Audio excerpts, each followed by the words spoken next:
As always, it's Monday. Then it's Tuesday. Then it's Gronk Day. Gronk. He'll be here, four-time Super Bowl champion.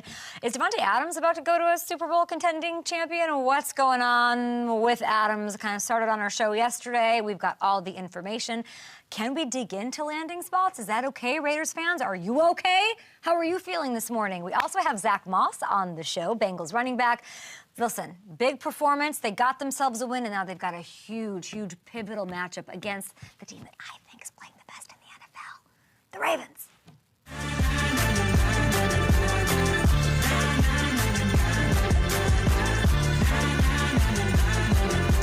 Let's do this. Up and Adams on a Wednesday. We call it Gronk Day around here. Four-time Super Bowl champion Rob Gronkowski. He got pranked on the Fox set. We would never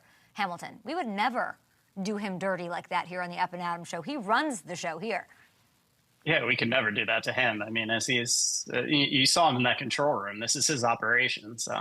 I would literally, what would happen if that happened to me on this program? Can you imagine? Can you imagine the sacrificial lamb that would be Conrad Company and me shaving his head on the program if that happened the next? You know what I'm saying? Something like that. Something a la that would happen. We got a big show. We got to get into the Davante Adams stuff. That was a wild one yesterday, huh?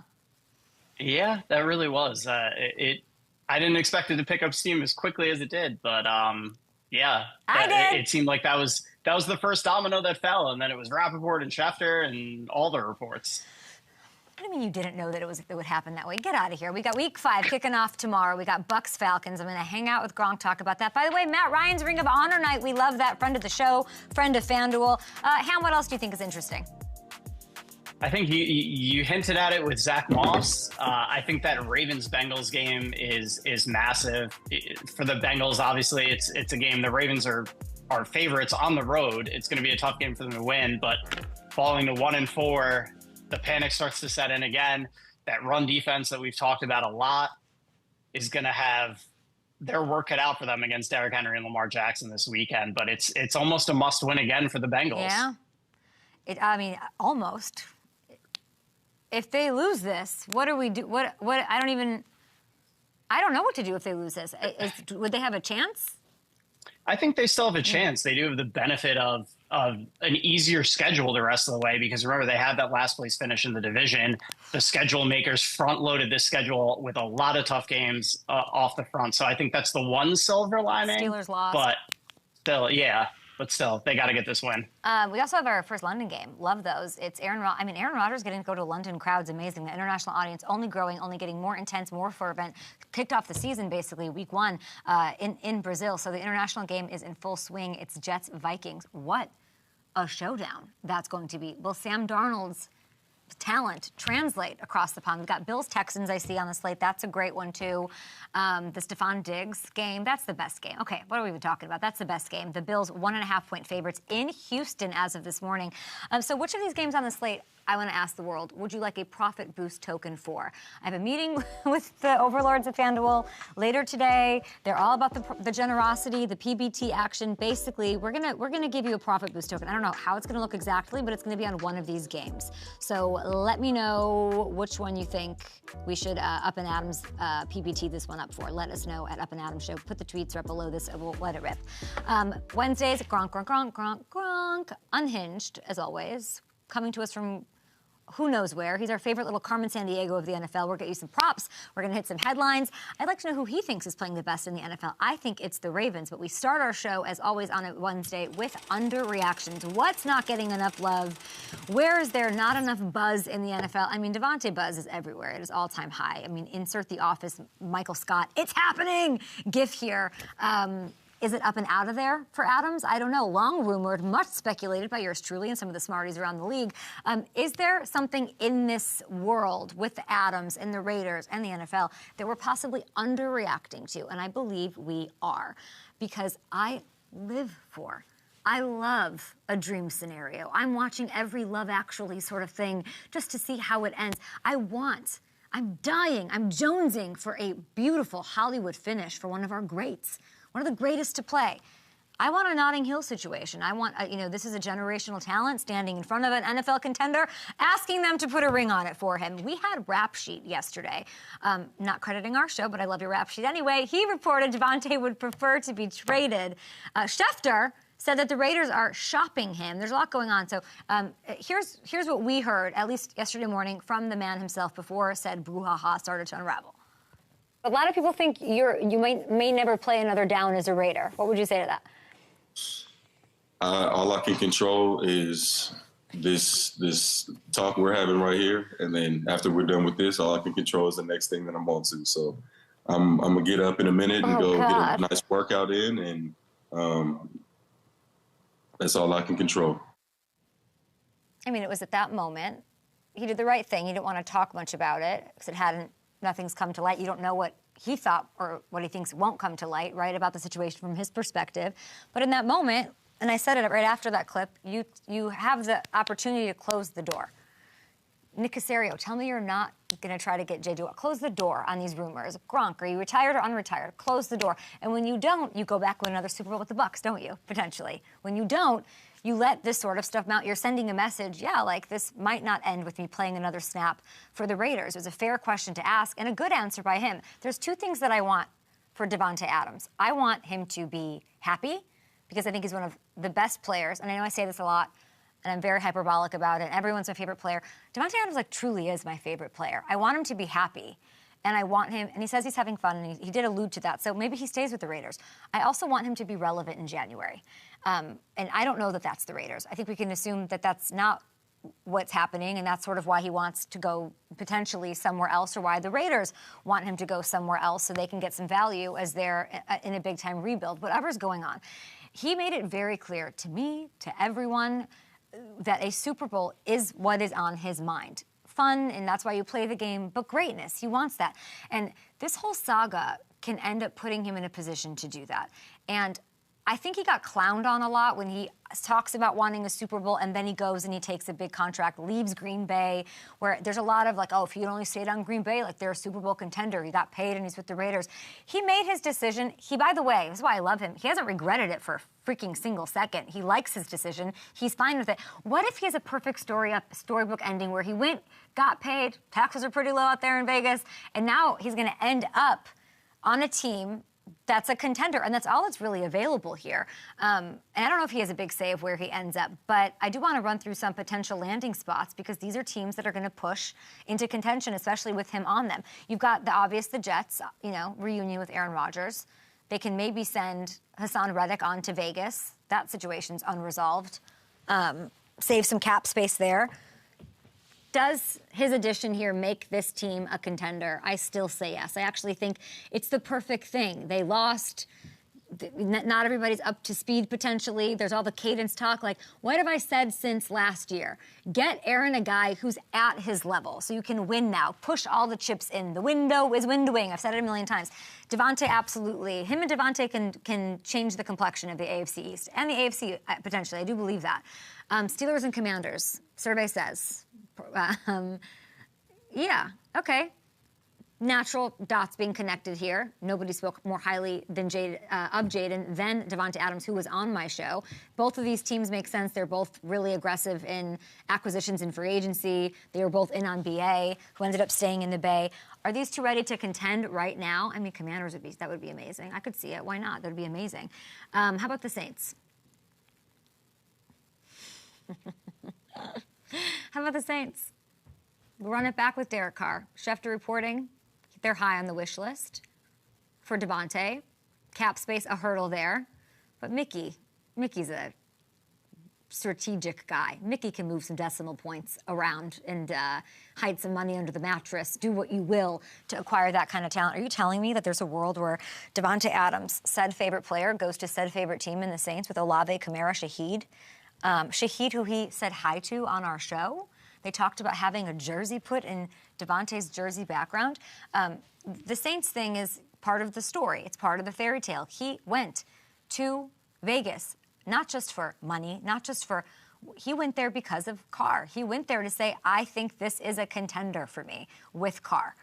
And the chance to realize that is amazing. The dark horse that I haven't heard mentioned a ton, Let's see it. Here we go. Cowboys. Okay, Cowboys. Essentially a one-year deal. Davante's on, so it doesn't jam them up for the future. They have the space to make it happen right now. Davante, CD together, that would be pretty lethal. They also, I believe, Hamilton, true? Spoke on our show. Hamilton. It's as if... Yes. It's as if we've put things in order here somehow. Him and CD talked, gave each other a lot of love on our program. Do you like that one more than I do? I do, because I think if you're the Cowboys right now, there's not a lot of juice. We talked about after the Thursday night game. There's just not a lot of juice with that team. It's hard to see them as currently constructed making a push in the NFC. They didn't add anything this offseason. Everybody's criticized Jerry for not going after Derrick Henry. He has a chance to kind of make up for that. That's here if he takes a big swing for Davante. That's fair. Go and make it happen. And does that push them in? Like how far does that push them in your opinion? I think it pushes them pretty far. I think we've seen them starting to get things worked out with the defense. The offense just, it's going to be hard to fix that run game. But if you have a passing game with Davante and CD, it's going to make them really tough to stop. I think if he goes to, we have a Cowboys, let's go back to that. If he goes to Green Bay, they win a Super Bowl. That would be... Have a great job. That would be it. Can we go back to that screen? There we go. Packers. This is the one. This is the Mighty Ducks, Adam Banks sort of situation. He, goes and plays for a different team. They change the zoning or whatever, and he comes right back in true Disney fashion. Emilio Estevez, shout out to you. Packers seem to like their receiving room. A couple injuries. He'd take it to another level. I don't think he left badly, unceremoniously. This would be the move that I think this is it for me. I would love the Packers. And in a less than likely category, we still have to mention the Chiefs and the Bills. So they're on the bottom here. Hard to imagine. I call BS on you with this, Hammy, because I actually think I think the world of like division rivalry, bad blood. I think we're not living in that world anymore. When you see an Aaron Jones go to the Vikings and Lambeau leap into Vikings fans' hands in Green Bay, that's hallowed stuff. We've seen too many interdivision things. I understand the uniqueness of the bad blood, but I actually think money. I think, what are they getting back? Are they getting back a second rounder and some change? The Raiders are going for that then.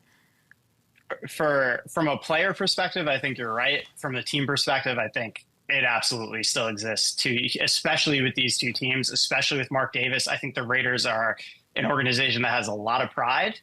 And I think handing them over and watching the Chiefs lift up another Lombardi it's going to take... you're trying to set your team on the right axis to have your own Disney story. And the pride or the dumbness of a rivalry in that equation doesn't make any sense to me. I think Mark Davis is smarter than that.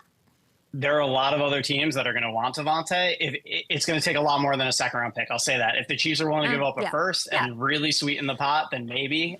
Otherwise, I don't see it happening. Money talks. And then we put the Bills on here. These are the possible... they can go rogue. By the way, Raiders should be on this list. We should have the Raiders on this list because he can definitely stay there. I don't think things are past a point.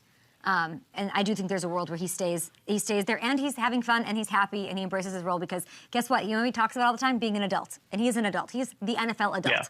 Yeah. And he'll be fine there. But Brandon Beane, talking about money, they don't have money. Everybody Eats, by the way, has been a very fun storyline. But, was Sunday night against Baltimore a bit of an eye-opener for them? It could have been because nobody was eating in that game. So, it's all fun when it's working, but it looked like Josh might have missed having a go-to guy in that game against one of the top defenses in the league. Yeah, we were doing so well, and then look, I spilled all the water all over the table, Derek. I thought I heard something drop. It was behind my computer, and I did this, and here we go. There we go. Oh, man. All right, so that's our spiel for now. We just, again, I want him to be happy, and I want him to play relevant football in January. So I think it's the Jets. We'll see. We're going to take a break here. We have Rob Gronkowski joining us. We're going to get into the rudest fan bases, not who you'd think. Interesting. And Zack Moss. Zack Moss, big game between those Bengals and those Ravens coming up. I'm going to take a little swim here. We'll be back.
Gronk, where do you list Russo as, like, among the tight ends, playing today at least?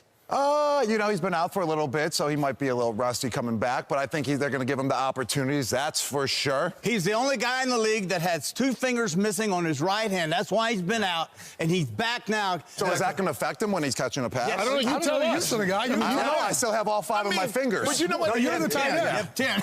But all 10 of my fingers. All 5 on each hand, all right? All 5 on each hand, Terry, okay? All right. This is a joke. Vince Russo does not play for the Dallas Cowboys. I was wondering. For you. Is that live? They did you so dirty, Gronk. Yes, they did, but I love them. Those guys are the best, and I was a rookie, so I deserved it, and that was one of the best pranks I've ever been a part of, and I think, you know, it showed my intelligence, Kay, all right? It showed that I'm always ready, and then also I've learned that I'm a funny guy from that situation. Just the way I was, you know, reacting, my impressions and all that, I mean, in expressions, it was hysterical. So they showed it over the summer as well at the Fox seminar when we had a little get-together, all the Fox guys. And I was hysterically laughing when they showed that. It was priceless. The funniest part is Strahan's face, because everyone actually have excellent acting skills across the board. Like, give you guys all the Oscar, except Strahan literally cannot keep his shit together. No, he couldn't. And good thing I wasn't looking at him, because that maybe I would have picked up on it, that it was possibly not, you know, a live situation. But Strahan, he's always trying to get me. He's always trying to, you know, get me to laugh, get me to, you know, off my game a little bit. And that's what makes the show so great. It's just amazing to be with those guys. They've been there forever, and I'm just still a rookie. I feel like a rookie still with them. I mean, they're just legendary. If it's Fox NFL Sunday, you'll have to get them back at some point when you don't feel like the rookie. But let's get into some headlines, shall we? It's Gronk Day. It's always Davante Adams on Tuesday, and y'all just love coming on the show and making headlines. I love it. I love the FanDuel family here. Everyone's focused on where he's going. I would just like your sort of qualification or your thoughts when you heard this all go down. Well, you're right, Kay. You've been making headlines a lot with Davante Adams, and we had a great conversation with him. And last night, I had ESPN on, and there you were, front page of ESPN with Davante Adams. I was like, there we go, Up and Adams show, baby. I'm on tomorrow, and I was bragging to all my friends I was with last night. I'll be on the show tomorrow night. So that was a cool situation. And so what was the question about Davante Adams again? Great landing spot? What from his side, knowing what you know, great player, doesn't have a ring, sort of reportedly lets it be known that he'd like to be traded. Before we get to landing spots and all of that, what do you think of Davante Adams wanting to be traded and how it's being portrayed?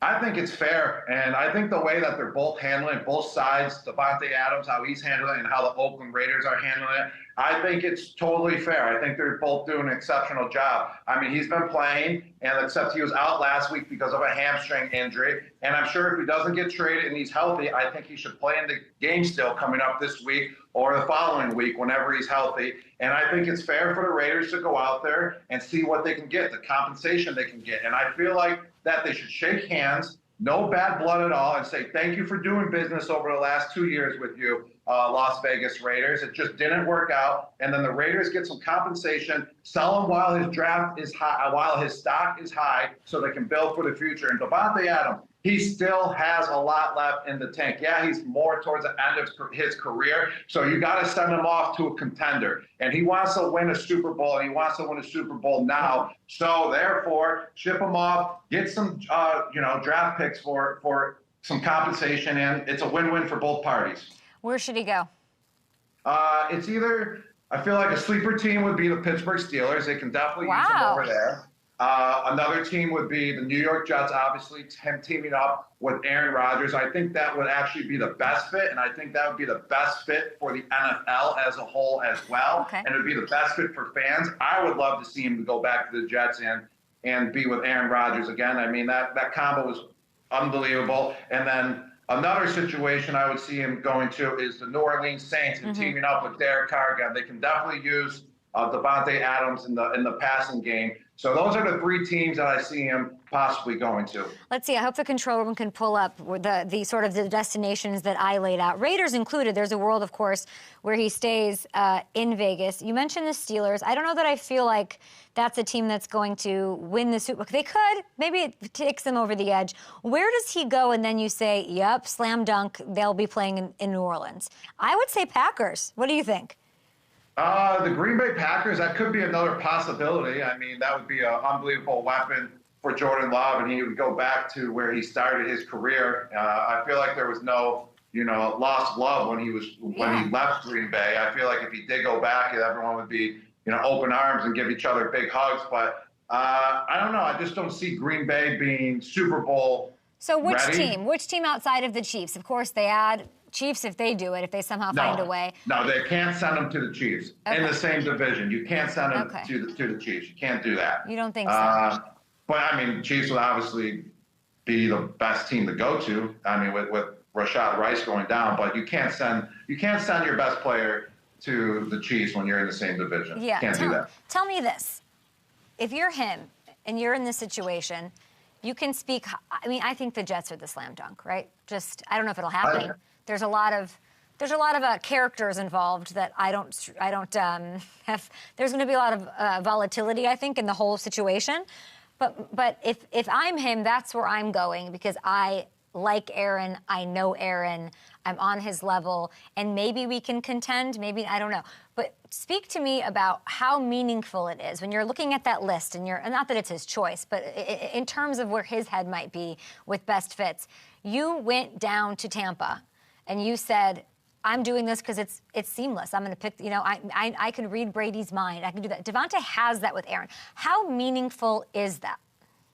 It's very meaningful because you got to build up that chemistry with the quarterback, and it doesn't happen overnight. It literally takes years in order to get on the same page, to understand each other, to understand the way that, the guy that's throwing you the ball thinks, for the quarterback to understand the way that his wide receiver thinks. So it takes years and years of work, and that's why I wanted to play with Tom, when he went down to Tampa, and that's why I wanted to stick with him, because when I was first with the New England Patriots, I was all over the place. Tom didn't understand me as a player. I didn't understand Tom, but we could see every single day that we were progressing to understand each other, that the chemistry was getting better every single day. So it's so much better to go into a situation where you already understand the quarterback and you understand where to be and you understand what he wants. So it is the best fit for him to go back to New York. I mean, not to go back to New York, but go back with Aaron Rodgers in New York. I believe he will elevate the team to a whole nother level. They need a true number one. Davante Adams will be it will raise Garrett Wilson's play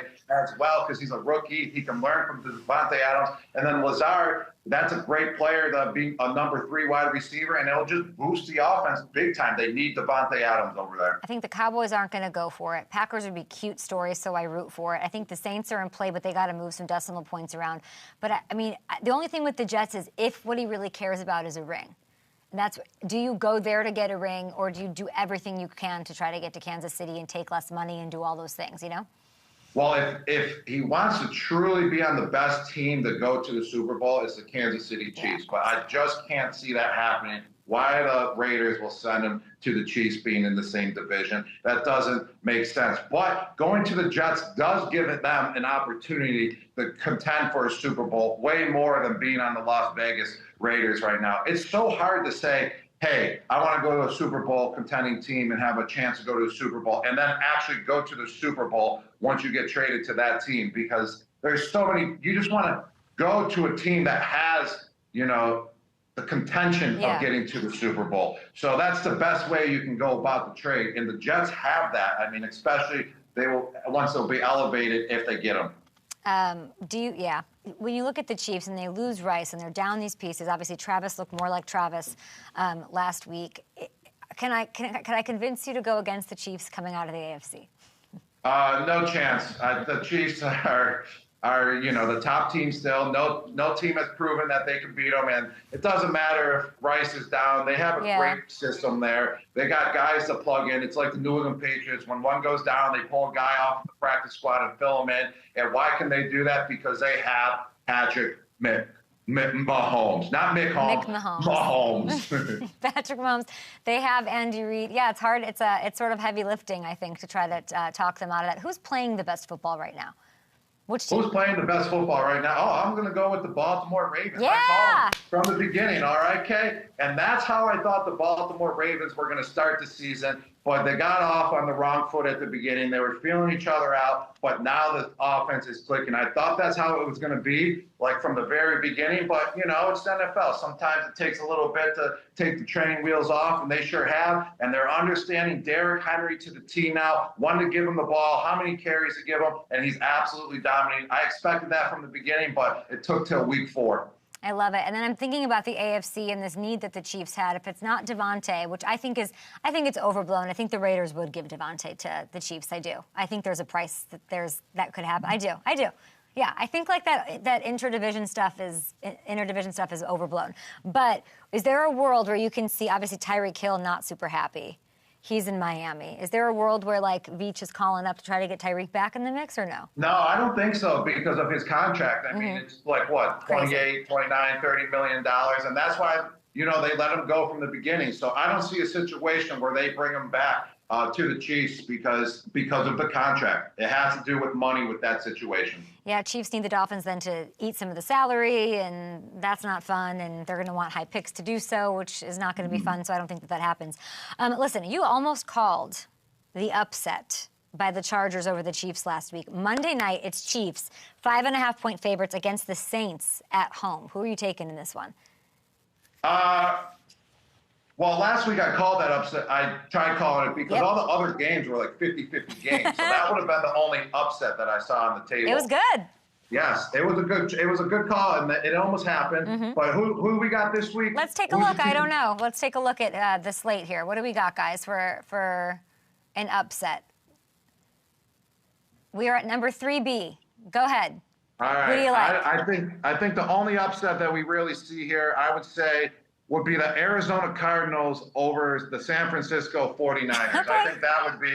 I think that would be the best game to choose. I mean, I love Marvin Harrison Jr. He's coming into his own. Kyler Murray is a playmaker. And the 49ers, they got some players down still. So that's the upset of the week that I'm going to go with. I got to tell you, Colts at Jags, I'm looking at that game, and a lot of people are coming for Doug Peterson. You never call for a coach to be removed. You're fair. You're fair, and you're also, honestly, pretty compassionate, Gronk. I know you're not going to say, let's bring somebody else in here. Is Peterson the biggest problem? Oh, I mean, I don't really know much about the Jacksonville Jaguars organization. Okay. I mean, I really can't speak upon him. I don't see him being the main problem. I just feel like the organization is just jinxed. You know, it's kind of like the Cleveland Browns. They bring in new coaches, new quarterbacks, and it just doesn't work out. I think that's where the Jacksonville Jaguars are. Peterson has a track record of being a good coach. I mean, he won a Super Bowl with the Philadelphia Eagles against myself, so you got to tip your hat to him there. Don't know what's really going on there. I don't really follow the Jaguars like that, so I can't really speak upon him. Well, there's reports that he's losing the locker room, which is hard to imagine given his pedigree, and I appreciate the candor in not knowing the situation. We probably shouldn't have asked you about that, but I can ask you about Bill Belichick, because you know him, and he was asked even about the Jag situation, whether or not he'd be interested in coming in halfway through. And he said, I think the big thing for them is not to lose confidence, not to feel like things AE over, because there's a long way to go. 4 losses not going to eliminate anybody from the playoffs, but they need to start winning soon. How interested do you think he is? I think Coach Belichick will pick up the phone if the Jacksonville Jaguars call and they have a head coach vacancy. No doubt about that. I mean, I believe that Coach Belichick does belong in the coaching world. I think he's doing a great job in the media this year and taking a year off. But I think he will be back in the NFL next year. Everyone wants to see that. I want to see that. NFL fans want to see that. But I feel like, you know, he will take the call because they had Tom Coughlin in there before, who was under the same coaching tree as Bill Belichick and, you know, that tough mentality, that old school type of football. So they understand, you know, the discipline of Coach Belichick. But just overall, I don't think he would end up in Jacksonville. I feel like he just wants to be on a more prominent, you know, in a more prominent organization. Not saying the Jacksonville Jaguars aren't run properly or anything. Right. I'm just saying like a prominent organization like the Pittsburgh Steelers are, the New England Patriots are, the Green Bay Packers are prominent. Yeah. Like the Dallas Cowboys are a prominent organization. I believe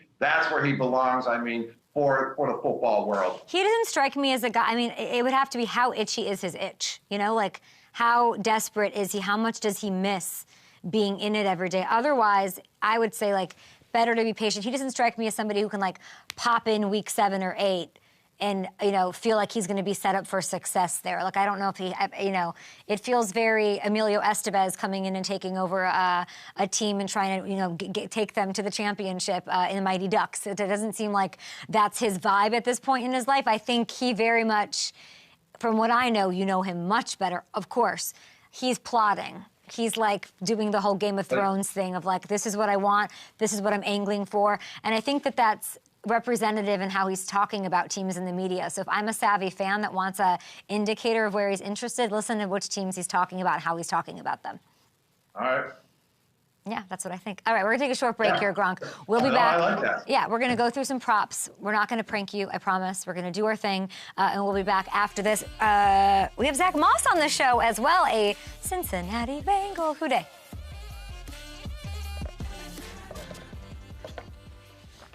Oh, man. Oh, yeah, what's up with that?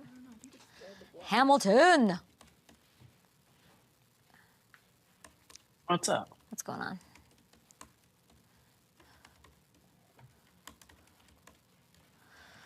Oh, man. We had a wild morning in here. Yeah. Flavor Flav. So fun. We're going to have Flavor Flav on the show coming up. We have Aiden's tomorrow. Yes. Aiden Hutchinson on tomorrow. We have a huge Friday show. Huge. Maybe the biggest show yet. It's like a Super Bowl show on Friday. That'll be really fun. Yeah. Ouch. I look like I'm painting or something. What is the shirt that I'm wearing? I have no idea. I had to change. It's a long story. A smock. It's a lot going on. A lot going on. Kids say denim's cool these days. I don't know. Yeah. A lot of denim. I don't know why we asked that Jags question, guys. Okay, now what else we got? Thomas Dimitroff tomorrow too. Say it again. So I did Thomas Dimitroff tomorrow too, with I all love the that. trade stuff going on across the league. I'd be really interested to hear his insights.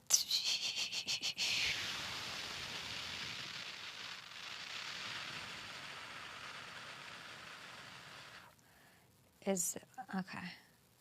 What are we coming out with? Or what do you want me to come out with? At a break. Yeah.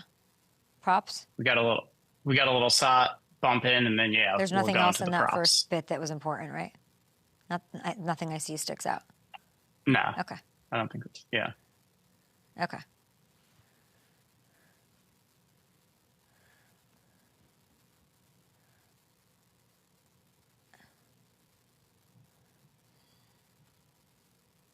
Oh gosh, I don't want to do props. They're so scary. You've been crushing them all year. I know. I think it's like the art of not overthinking it. Yeah. Okay. What was that fake tight end's name? Rich Russo? Yeah. I hope somebody has like a Rich Russo jersey, you know? Yeah. We should get Or one. Gronk. We should get one. No, he handled that like such a pro. It actually made everybody else in TV look terrible because it's like it's not that hard. Mayfield gonna keep it. He's in. Touchdown, Tampa. Second down, a 9-pump fake. It is deflected and picked off by Anderson. And he will take it all the way.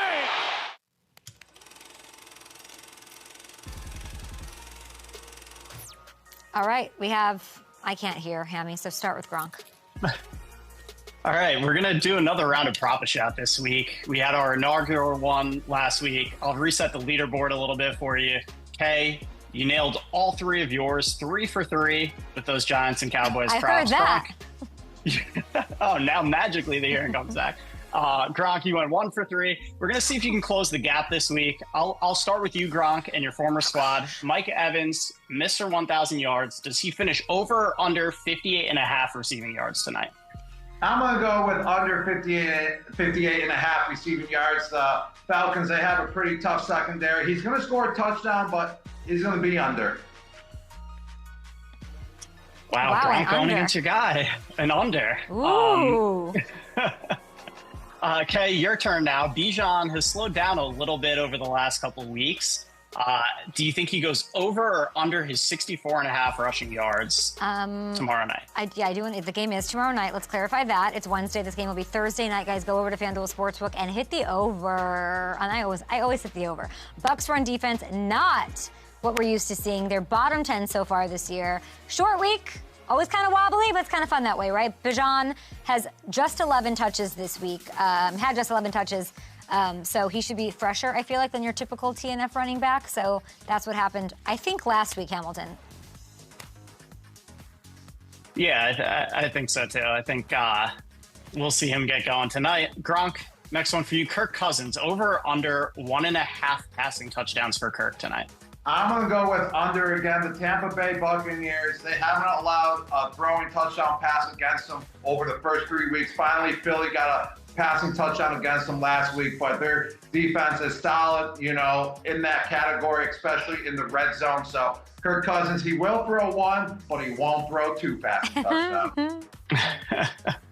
All right, okay, next one for you. Baker Mayfield, over or under 236 and a half passing yards? 236 and a half passing yards. This is my first, I'm going to go under for the first time in history, so I'll probably not get this.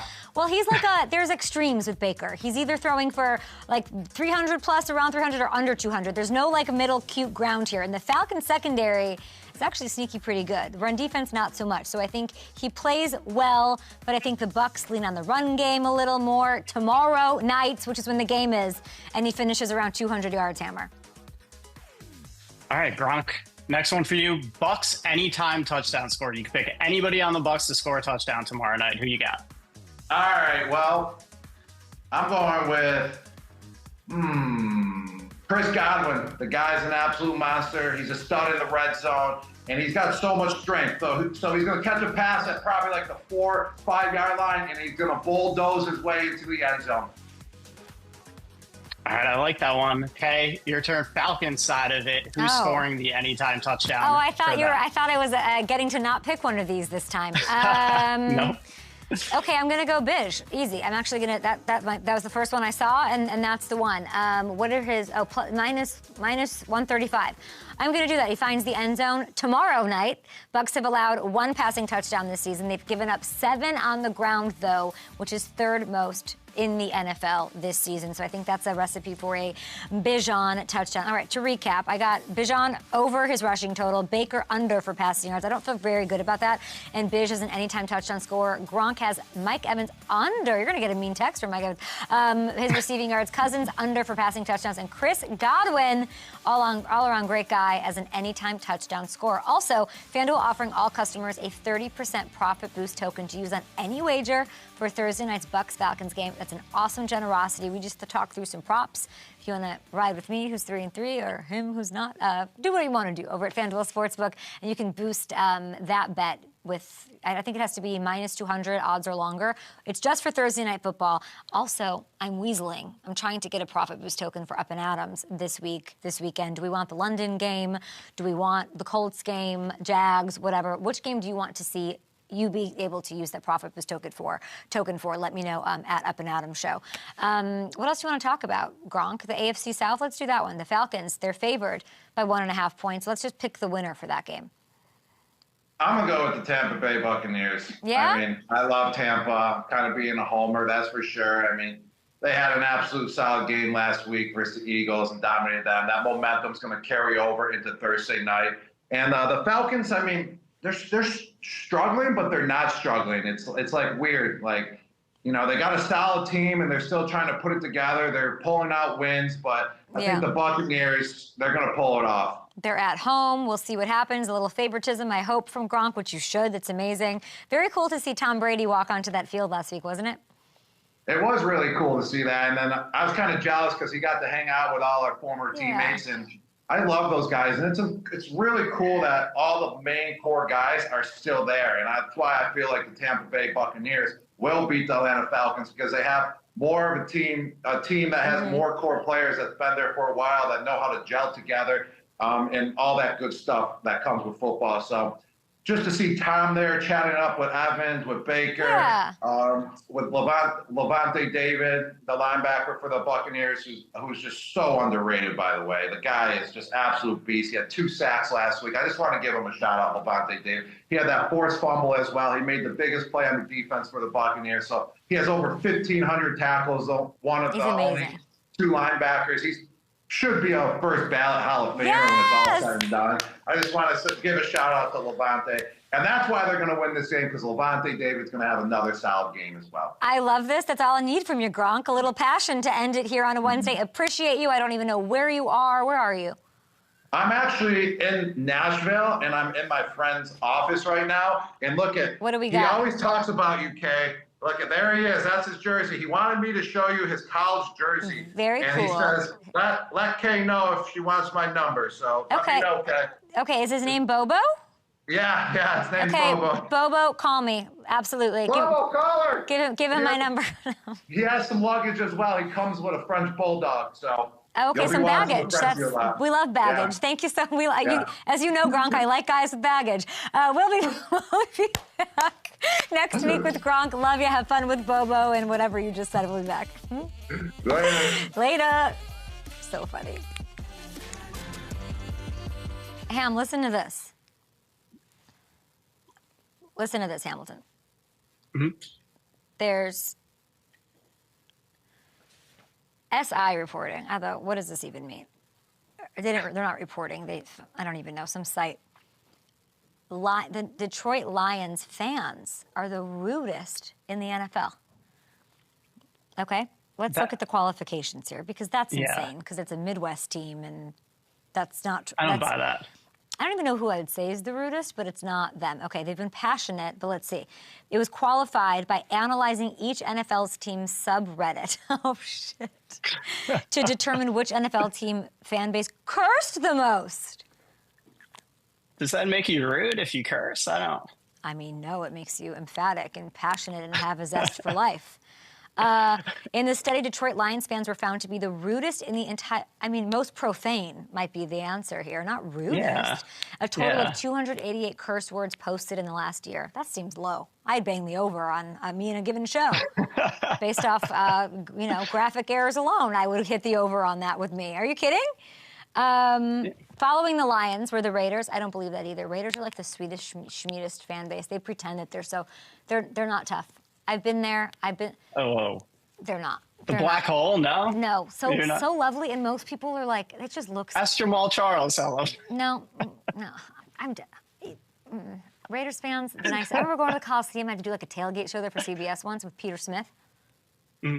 And it was everyone's biggest concern was having to be in those parking lots. Whatever. People were like taking their shirt off their back. People were doing stuff for charity.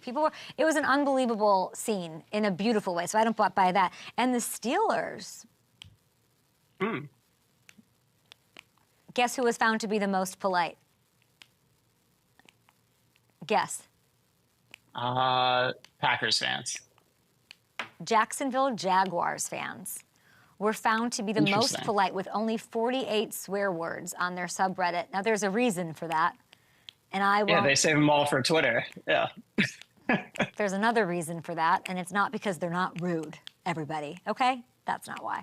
I won't... This was a waste of an article. I clickbaited the headline, and I thought it was good, and now it's not. You live and you learn. Swearing's just unattractive. You know what I'm saying? It's not. I don't know. Anyway. All right.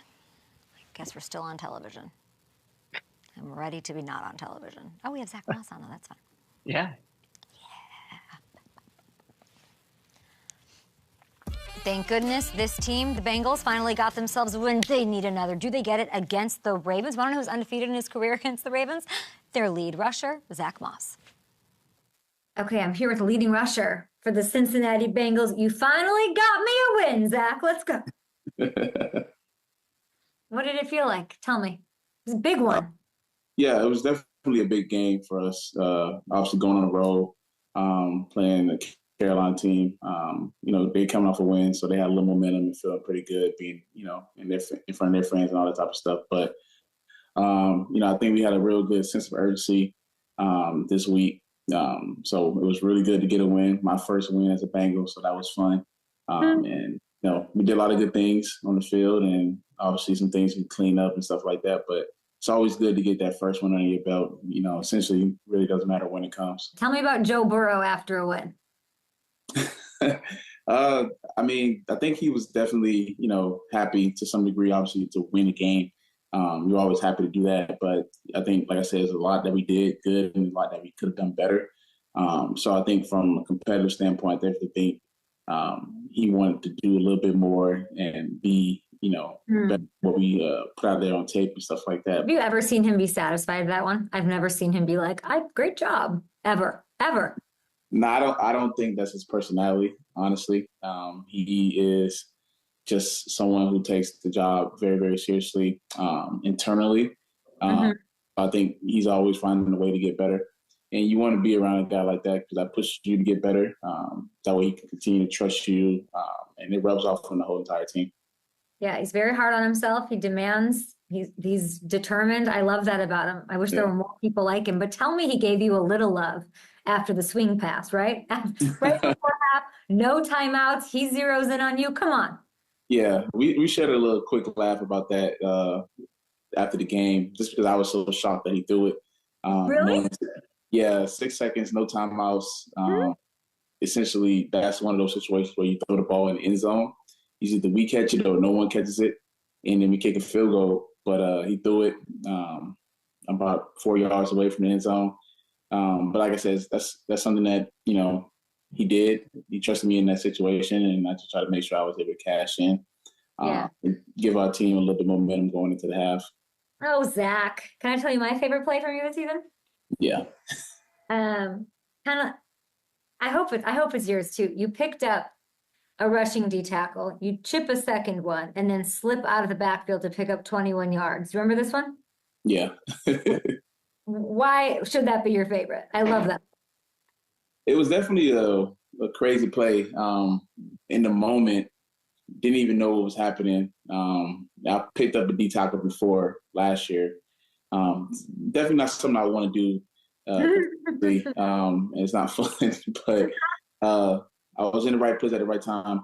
And then once I hit the first guy, I kind of got knocked into the next guy. I'm the smallest dude in this whole entire thing happening right now.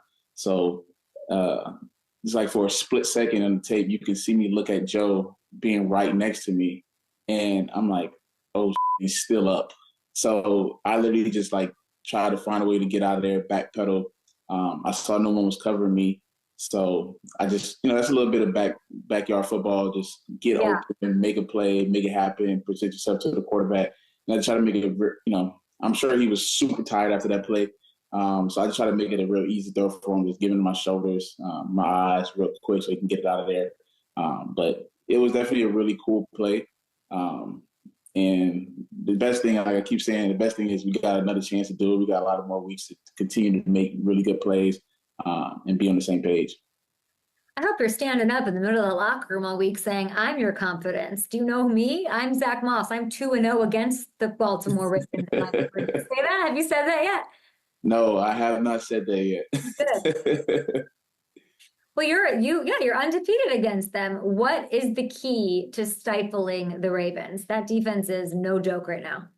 Yeah, I think the main thing they do, which really good teams do, is they play complementary football.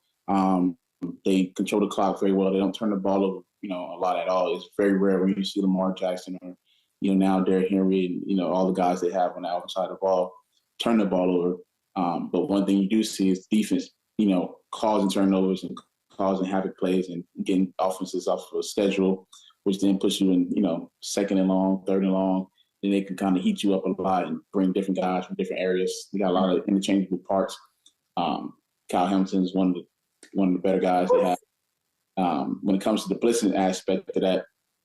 But I think the main thing is staying on track, protecting the football, and because you don't get a lot of possessions versus a team like this who's particularly a run-first team. You don't get a lot of possessions. So in red zone points, not going out there having field goals. So I think, the main thing is to protect the ball and score in the red zone. And then, we'll come out on top and, we'll be having a different tune. I mean, that's kind of a specific question. Because over the last couple of years, this team's lined up in shotgun close to 100%, 90% of the time. After week one, there's been a lot more under center action going on, a lot more pistol. And you guys were almost 50-50 on Sunday, okay? How much of a difference does it make having more under center? And what does that do for you as a runner and really for the offense as a whole? I think the thing that attracted me here was the gun offense. For one, that's something I'm just super accustomed to. But, being in pistol, being under center, it gives you different varieties, gives you different packages to go out there and put different guys in different positions to do different things. It keeps the defense off balance a little bit more than versus just, the back lining up on the right or to the left. The defensive line can slide to them. Linebackers can move over. Safeties can do a lot of different things. You kind of got to play essentially perfect ball to some degree, and it puts a lot of pressure on the quarterback, the running backs, the entire offense to, really be in the right spots at the right time and doing all the things, firing at the right times. So, having diversity within the offense, being able to go to a pistol, which is really good. Being able to go ahead and go under center, and then also being able to go with the gun, which we're really good at. Just adds diversity to the offense and makes it a little bit harder. And for us, being able to capitalize on all those different formations makes us a really efficient offense and keeps us in really manageable downs. Oh, I wish you luck. I need you to do your thing, time of possession. Keep that Lamar and Derek, keep them off of the field. I need you to score some points, Zach. I need you to keep points can't be happening against these. I just feel like it would be such a I do believe the Ravens right now are playing like they're the best team in football right now. And so if you guys go and knock them out, I would be very happy. Yeah, you and your wife. I think your wife would be happy too. A lot of people will be happy. Yeah, a lot of people will definitely be happy. Zach, I appreciate you so much. Happy to see you, and looking forward to more swing passes. Maybe I don't know, throw a touchdown. Who knows? Who knows what's ahead? Taylor's not getting enough love right now, I think. Nah, he's doing a great job. Love him. I'm hearing that. All right, thank you, Zach. No problem. Appreciate you. You come on our show, you usually have good games. He has brought the juice to the Bengals run game. They are top 10 in the NFL in yards per carry this season. They were 22nd a year ago. Tough test this weekend against the Ravens, as he talked about. #1 ranked run defense in the entire league this year. But they got to make a ground game happen if they have a chance of, like I said in the interview, keeping Lamar, keeping Derek off of the field, and getting a win to keep their hopes alive in the AFC. If they lose these Bengals, what is ahead? Will it give up hope? Absolutely not. But will the pressure, the negativity, the why don't we sell off some pieces, let's trade deadline this thing with the Bengals, those things will happen. Those rumors will swirl, and the heat will be turned up. So hopefully they get it going against the Ravens and make it interesting in the AFC and in their division, of course. Okay, we have a big show tomorrow. Aiden Hutchinson, talking Lions. They're 3-1. They're headed towards a bye. Jared Goff coming off an 18 for 18 perfect game, didn't get the game ball. We're going to talk to Aiden Hutchinson on the show. Last week we had Kirby Joseph. Then he had a beautiful interception at the end of the game. So excited to talk to him, an absolute superstar who's a ballerina as well. We'll get into it. And then we also will have Thomas Dimitroff on the program. We'll get you set for Thursday night action. Gronk's Bucks taking on the Falcons in Atlanta. Big pivotal game to kick off week 5. And just like that, it's week 5. Wow. Where's Davante going? Let us know. Bye.